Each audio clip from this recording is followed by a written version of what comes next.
हाँ जी सर, हम लोग यहाँ पर ये चीज़ जानते हैं कि कैविटी के अंदर जो भी चार्जेस होते हैं और inner surface of the cavity पे जो भी चार्जेस होते हैं, उसका इफेक्ट अगर आप देखिएगा तो कंडक्टर के बाहर जीरो होता है। इफेक्ट जीरो होने का मतलब है कि इलेक्ट्रिक फील्ड जीरो है और इलेक्ट्रिक फील्ड कॉन्स्टेंट है।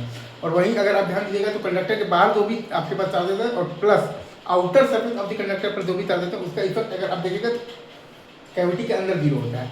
और इफेक्ट जीरो होने का मतलब है कि इलेक्ट्रिक फील्ड जीरो और इलेक्ट्रिक पोटेंशियल होता है आपके पास कॉन्स्टेंट। ठीक है, तो आपके पास सवाल है basically E not uniform electric field है, आपके पास 20 न्यूटन पर कूलम, क्यू दिया हुआ है 1 कूलम और नेट फोर्स ऑन क्यू दिया हुआ है 15 newton in the left direction. Force on the outer surface due to the E naught होगा 1 कूलम, तो इनर पर -1 इंड्यूस होगा और आउटर पर मतलब कि इंड्यूस होगा +1, तो 20 न्यूटन इन द राइट। और force on Q due to shell होगा आपके पास टोटल 15 न्यूटन और बेसिकली ई नॉट के कारण है 20 न्यूटन, तो आएगा आपके पास 35 न्यूटन इन द लेफ्ट।